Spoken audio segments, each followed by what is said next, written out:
Hello and welcome to Love Anything Art. Today I'll show you how I made these. To begin, I have rolled out a piece of white clay, and it's a pretty thick piece. And then I've rolled out a very thin piece of black clay. You do want that layer to be very thin.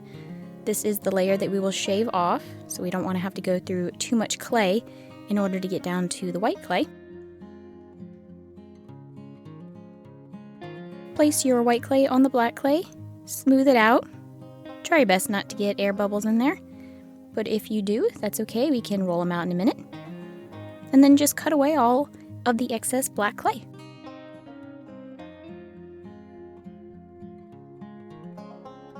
And you want your black clay to be on top.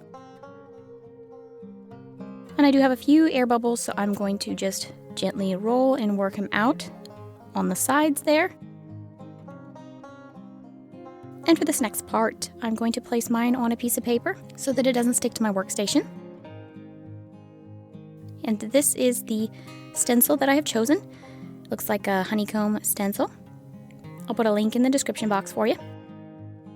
Just place that on the black clay and then gently start patting it into place with the palms of your hands. And then just gently start rolling, and you do want the black clay to come up and through the stencil holes. So just keep working until it starts to pop up through there.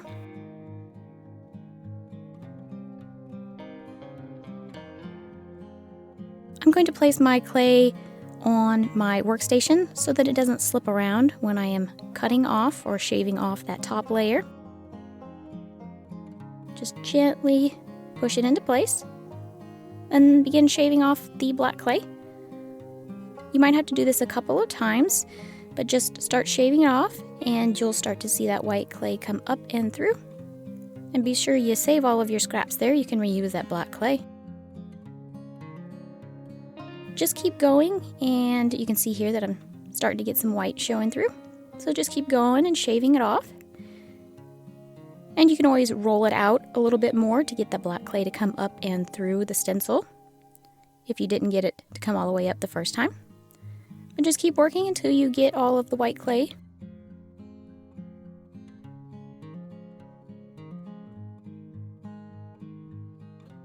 And then just give it a nice gentle roll. And this is just to get the white clay to come up and through the stencil like we did with the black clay.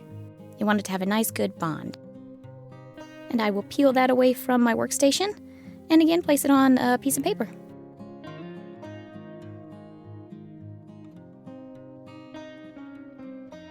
And the next part can be rather messy using alcohol ink, so I would recommend using gloves. This is just an old pair I had, and they will do just fine. These are the alcohol inks that I will be using. And you will need a clean paintbrush, just a really tiny one. Next is the fun part. You get to pick out the colors that you want to use. I'm going to search through here and find two colors that I think look good together. You could actually use as many colors as you would like. I have ultimately chosen some cranberry, and some pretty sunflower. Now with each of those, you'll just want to open them up just away from your clay so you don't spill it, just in case. Because I am kind of clumsy, I sometimes spill things. Just put a little dab on your paintbrush and then just start painting it on. I'm doing every other one in the red, and then I will do every other one in that yellow. Just keep going until you get it all nice and filled in.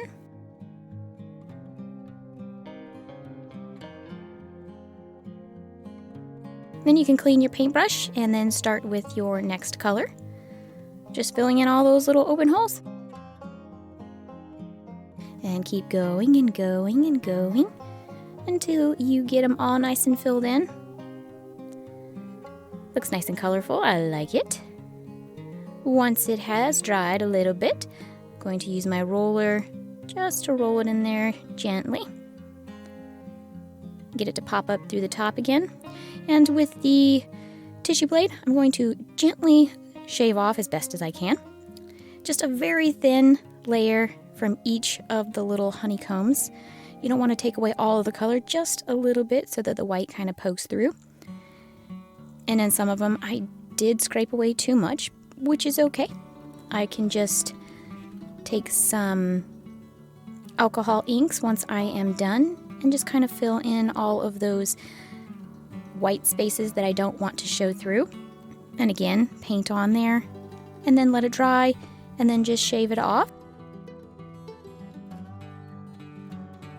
You can make as much of the white show through as you like or as little, but I kind of want a fair contrast between the colors, so I want quite a bit of white to show through.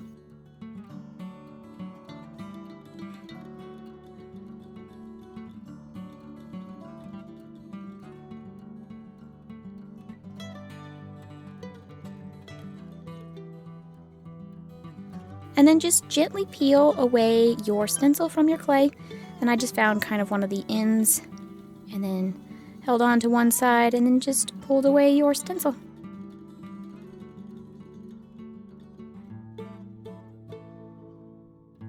And be sure to let that soak and get all of that ink off of there so you can reuse it. And I've rolled out some of this really pretty copper color and I'm going to use it for a backing on my honeycomb. You can use any color that you'd like.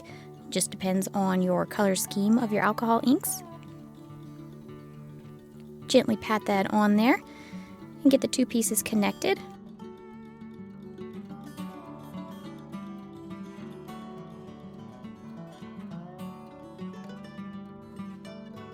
And then you can just cut away any of the excess clay that pokes through, and you can always reuse that clay.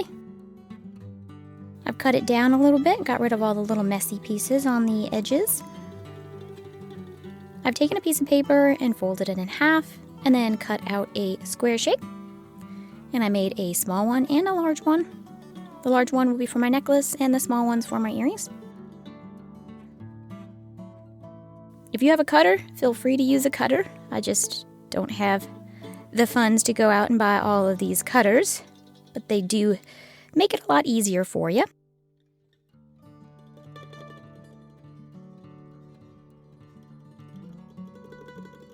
Basically, just go ahead and cut out your shapes.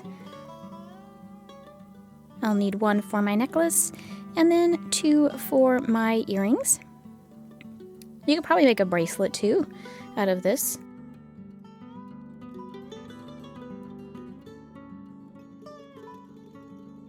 I'm going to use some old spoons I have, and I'm going to place my squares or diamond shapes on the back. And this will just kind of give it a bubble or a dome look. I've been really into that lately. You'll notice from some of my recent videos I've uploaded. But just make sure that you press it down pretty firm to try and get out any air bubbles and so that the clay completely bonds. And then, once you have put your clay on your spoons, go ahead and bake those. I have resined my pieces after baking, done all sides and front and back, and it's quite shiny and pretty. I will need to drill a hole at the top of each of my pieces so that I can fit my finding on there. And I bought these on Amazon. I went there searching. I really like them. Just make sure that your cutter hole and your finding hole are just about even. And make sure that your finding is going to line up for where you're going to put your hole here in a second. Go down too far and your finding won't be able to reach the hole. And then go up too high and you'll have too much of a gap.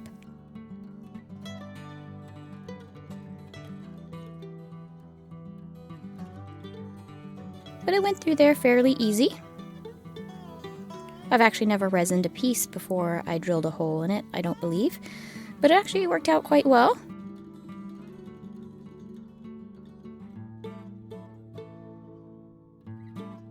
And then you'll just put your finding on there. I found it easiest to put it between a pair of pliers and just hold it with a light pressure. And then just put that through the holes on your finding in your piece of clay and then press it together.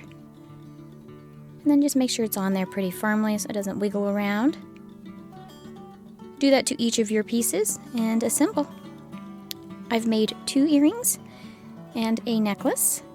I really like these. I think I'm in love. I just love how they came out. They're just so pretty. I hope you like them too. And this is the necklace.